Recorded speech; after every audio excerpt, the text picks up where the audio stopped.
Welcome back to the county seat. We're having a very lively discussion about bark beetle infestations in the forests of the state of Utah, particularly the Dixie. And we're continuing our conversation on that. And gentlemen, I want to ask a question. I'm going to throw it out here either way, from either perspective. The question came up the other day when we were out taping for At Your Leisure, and we were looking at a section of trees, it was actually here in northern Utah, that had been blighted by bark beetles. Is there any value to that timber after it's grayed? Is there any value to it after it's infested but before it's grayed? When does it become just fuel for a fire and it has no other purpose? What will happen to a tree that dies or is killed in most cases is it's usually got no more than 2 seasons by which you'll still have solid wood. It starts to dry from the top down, and when it does that, it splits and checks. And then with that comes other kind of agents that'll start some heart rot and the rest of it. So at the very best, if you've got salvage out there, you need to get it in the first season in which it dies. If it gets high-centered and stalled out because of appeals or other kind of controversy, or the agency isn't on its game, it's lost. And then, so those gray trees can't make mulch for the garden or anything?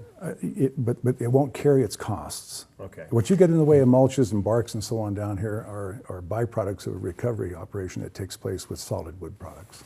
So I know I'm not on your end of the forest industry, but lodgepole pine tends to break down the fastest, and the Ashley is still cutting and salvaging lodgepole that died in the late 80s. Value is the question, and what you I can don't know the recover value. I'm just saying that somebody has bought some of that. If it was your dollar harvesting it and you're trying to market it, you would have challenges. Spruce lasts longer than lodgepole.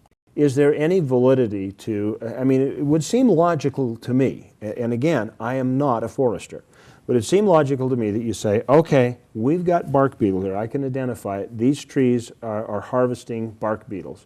If I take those trees out and get them away from that forest, the chances of them spreading would seem to me to be reduced. Am I wrong? You're right on, because typically in a normal season you'll have up to 2 flights of beetles, and they're looking for a pigeon.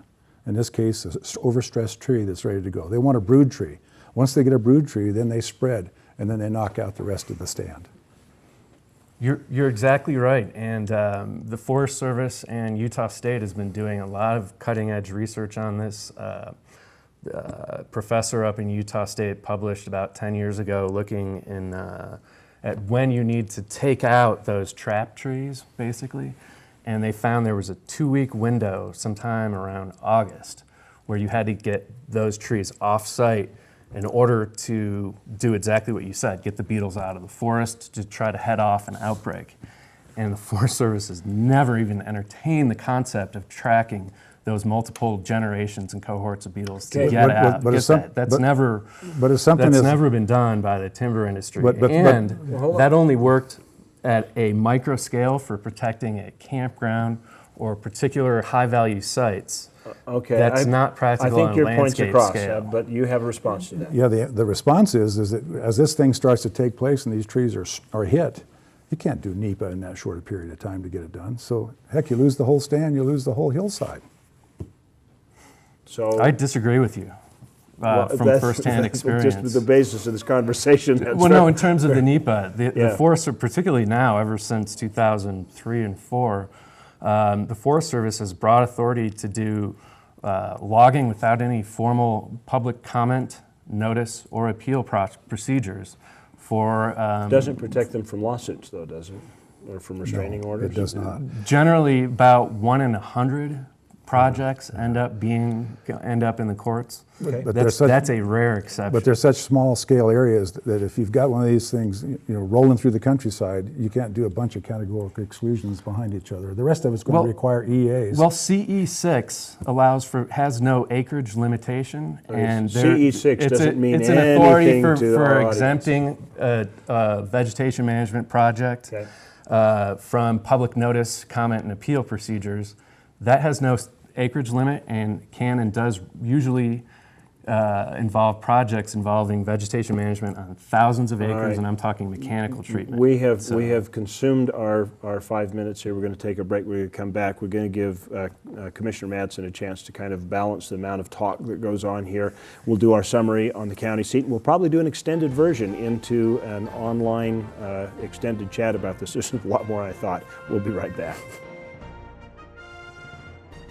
If you look up epic in the dictionary, it's defined as heroic, majestic, or impressively great. Here in Kane County, Utah, we don't need a dictionary to tell us that. We live it every day. Stop reading about life and start experiencing it in Kane County. ATV adventures, jeep excursions, hike a world where the Old West was yesterday and tomorrow is just over the horizon. Kane County, Utah, where epic is more than just a word, it's our way of life.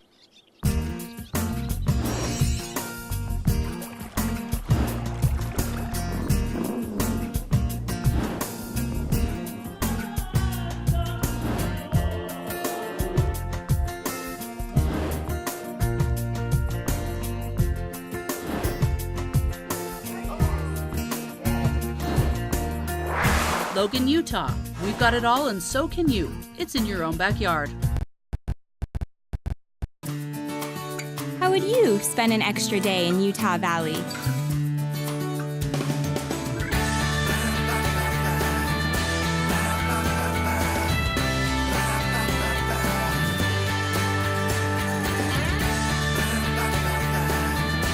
Stay one more day.